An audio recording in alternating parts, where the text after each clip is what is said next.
네, 안녕하세요. 미국 주식 멘탈 케어하기 멘탈이 전부다입니다. 네, 오늘 시장은 다우만 약보합이었고 S&P와 나스닥은 좋았습니다. 일단 오늘 시장은 약간 혼조세였다고 보이는데 우선은 지금 부양책 관련된 뉴스를 시장이 좀 기다리고 있죠. 근데 현재 추가적인 뉴스는 나오지 않고 있는 상황이고 뭐 그도 그럴 것이 지금 워싱턴 DC의 상황이 굉장히 혼조세죠. 저는 이제 정치 관련된 얘기는 최대한 안 하려고 하기 때문에 오늘 다루지는 않겠지만 지금 민주당과 공화당 그리고 트럼프 대통령 등등을 둘러싼 정치적 상황이 굉장히 혼란스러운 상황입니다. 그래서 이런 게 어느 정도 시장에 영향을 줬다고는 보이는데 그럼에도 불구하고 S&P와 나스닥은 상승을 하면서 마감을 했습니다. 네, 오늘은 테슬라부터 보자면은 어제보다 약간 상승을 해서 마감을 했어요. 그래서 854달러 정도에서 마감을 했고 어제와는 조금 반대되는 모습입니다. 어제는 이제 고점대에서 물렸던 사람들의 매도 물량이 나오면서 윗꼬리가 달린 모양이라며 오늘은 반대로 저점에서 저점 매수 세력이 달려들면서 오히려 밑꼬리가 달리면서 주가가 말아 올린 모양새입니다. 장 중반에 최저 832달러까지 떨어졌었는데 그거를 전부 말아 올려서 끝냈어요. 이건 그만큼 지금 테슬라가 조금만 가격이 내려와도 득달처럼 달려드는 세력들이 많이 있다는 얘기라서 이거 좀처럼 추가 매수가 쉽지 않을 것 같습니다. 그러니까 바로 그제같이 이렇게 기회 주는 날 지지선 부근에서 많이 사셨던 분들이라면 이럴 때 조금 웃을 수가 있는 거죠. 근데 지금 이 모양은 뭐 특징이 없는 모양이에요. 그래서 지금 이 며칠간의 요 차트 모양만 보고 앞으로 어떻게 될 것이다 예측을 하는 거는 무의미합니다. 이거는 조금 더 지켜봐야 되고 지금과 같은 상황에서 예측으로 뭘 하려고 하는 거는 별로 좋지 않다. 그냥 꾸준히 자기 원칙대로 분할 매수 하시려는 분들은 계속 분할 매수를 하시면 되고 돈생강사 하시려는 분들은 돈생강사 하시면 되고 오질 레주 파시려는 분들은 내릴 때를 기다리시면 되고 그렇게 그냥 자기 성향에 맞는 원칙대로 하시면 되는 구간인 것으로 보입니다. 네, 오늘 빅테크들이 오랜만에 그동안의 부진을 좀 만회하고 상승세로 반전을 했는데요. 일단은 첫 번째로 미국 10년물 채권의 수익률이 하락한 게 하나의 이유가 되겠습니다. 그동안 이제 10년물 채권 수익률 상승으로 인해서 빅테크들의 주가에 압력이 좀 걸려 있었는데 오늘 10년물 채권 수익률이 하락으로 전환하면서 빅테크는 반대로 상승으로 전환을 했다고 볼 수 있고 그리고 이거보다 더 중요한 것 중에 하나가 이제 슬슬 실적 시즌 개막에 대한 기대가 올라오고 있다고 보시면 될 것 같습니다. 이 빅테크 기업들은 항상 실적 시즌이 되면은 그 전에 기대감으로 주가가 슬금슬금 상승하는 그런 전통이 있어요.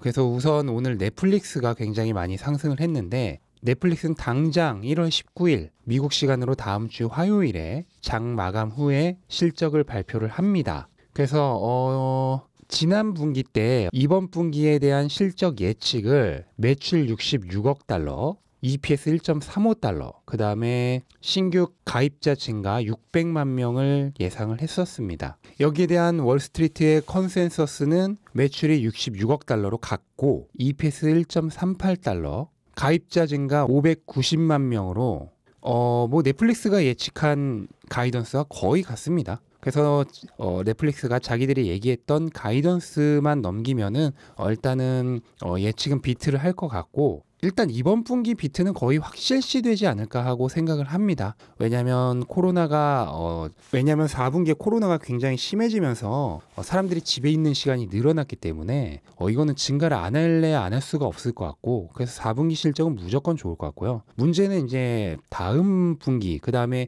2021년에 대한 가이던스 제시죠. 넷플릭스가 생각하는 2021년이 어떤지 이게 이제 굉장히 향후 주가 흐름에 중요할 것 같고요. 몇 명의 시장 분석가들의 얘기를 좀 들어보면 카나코드에서는 바이 등급을 유지하고 목표 주가 630달러를 유지를 했습니다. 뭐 디즈니 그다음에 아마존 프라임 등등 경쟁이 치열해지고 있는데 넷플릭스가 충분히 라이벌을 압도할 만큼 경제적 혜자를 가지고 있다고 생각을 하고요. 그 증거로 넷플릭스는 지금 가격을 인상을 했죠, 올해. 그런데 반대로 라이벌들은 오히려 더 프로모션 등에 지금 의존하고 있다. 이게 바로 경제적 해자가 있는 기업과 없는 기업의 차이다. 라면서 목표 가격을 유지를 했고요. 그리고 JP모건에서도 오버웨이트 등급과 목표 주가 628달러를 그대로 유지를 했습니다. 마찬가지로 디즈니나 HBO 등과 같은 경쟁자가 있지만 넷플릭스의 성장을 막기는 어려울 것이다 라고 보고 있고, 또 번스타인에서도 2021년에 넷플릭스가 전 세계적으로 가격을 또 인상할 것이다 라고 얘기를 했습니다. 그리고 넷플릭스가 가격을 1달러에서 2달러 정도 인상한다고 하더라도 가입자 증가 추세에는 큰 영향이 없을 것이다. 가격을 마음대로 올릴 수 있다는 거는 경제적 해자가 있다는 거죠. 그거를 다시 한번 얘기를 하면서 아웃퍼폼 등급과 573달러의 목표 가격을 그대로 유지를 했습니다. 네, 이렇게 굉장히 좋게 보는 전문가들도 많고, 저 개인적으로도 넷플릭스가 아마 실적이 이번 분기에는 물론이고 향후 좋아질 것이라고 생각이 되기 때문에 오늘의 상승이 뭐 조금도 낯설지가 않고요. 우선은 다음 주 실적 발표 전에 한번 실적 발표를 예상하는 영상을 시간이 된다면 좀 만들어 보고 싶습니다. 저는 실적 시즌이 되면 항상 주요 기업들의 실적 예측과 그 다음에 그 이후의 분석 영상을 많이 올리고 있어요.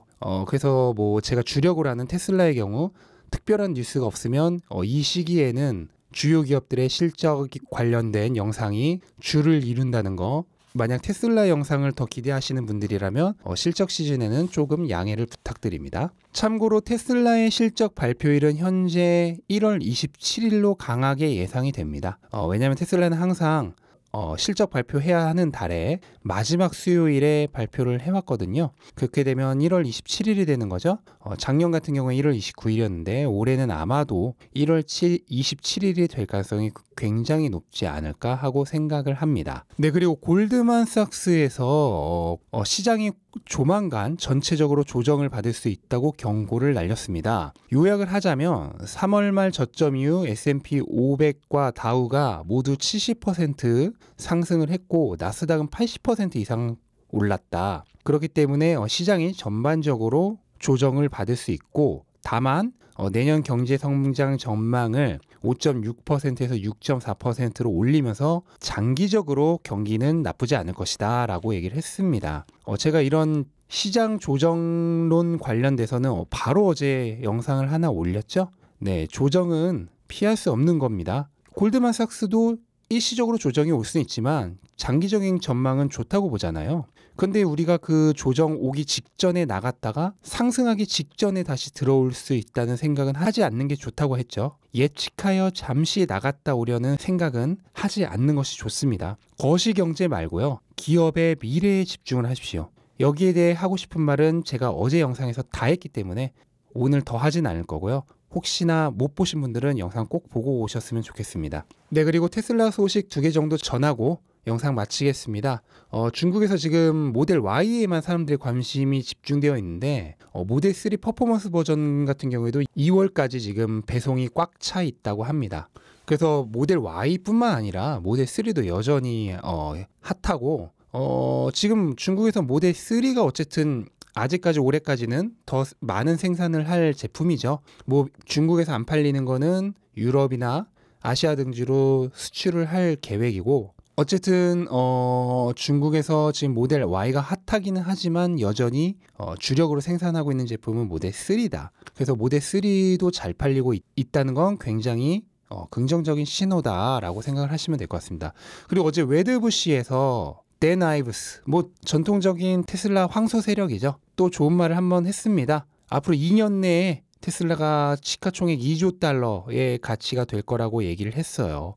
현재 시가총액 기준으로는 한 2.5배 정도 더 올라갈 수 있다는 거고, 뭐 그렇다면 한 2,000불 이상까지 2년 내에 갈 수 있다는 얘기죠. 뭐 주요 이유로는 앞으로 5년 내에 전기 자동차에 대한 수요가 현재 3%에서 10% 정도까지 올라갈 것으로 보고 있고, 테슬라는 여전히 특히 중국에서 높은 쉐어를 차지할 것이다 라고 얘기를 했습니다. 근데 저는 5년 내에 전기차 보급률이 10%라는 건 굉장히 보수적으로 본 거라고 생각을 합니다. 저는 15%에서 20% 정도까지 보고 있고, 얼마 전에 제가 이제 영상을 올렸던 목표 주가 구하는 법이란 영상에서 소개해드렸던 게리 블랙이라는 전 펀드 매니저는 2025년에 전기차 침투율을 24%까지 보고 있죠. 확실히 이런 이제 기관의 애널리스트들은 굉장히 보수적으로 보는 면이 있다. 근데 이거는 이제 이해를 해야 되는 게 본인이 급진적으로 보고 싶어도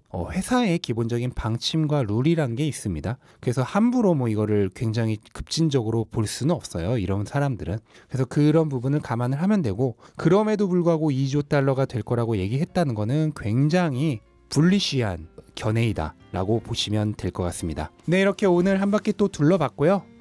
뭐 시장 일단은 나쁘지는 않은 추세인 것으로 보이고, 다음 주부터 이제 주요 기업들의 실적 시즌이 개막이 되면은 또 많이 바빠질 것 같습니다. 투자자들도 이런저런 기업들 실적 보면서 전반적인 흐름을 파악해야 되니 바빠질 것 같고, 저 역시도 이제 주요 기업들의 실적 예측과 또 실적이 나오고 나면 그거에 대한 분석을 많이 해야 되니 좀 바빠질 것 같고, 또 한 번 양해를 구하지만 실적 시즌에는 테슬라 관련된 얘기가 좀 줄어들 수 있다. 그 부분은 양해 부탁드리고요. 네, 오늘 영상 여기까지로 하겠습니다. 영상 끝까지 봐주셔서 감사드리고요. 영상 도움이 되셨다면 구독과 좋아요 부탁드리고, 오늘 하루도 행복한 하루 되시기 바랍니다. 감사합니다.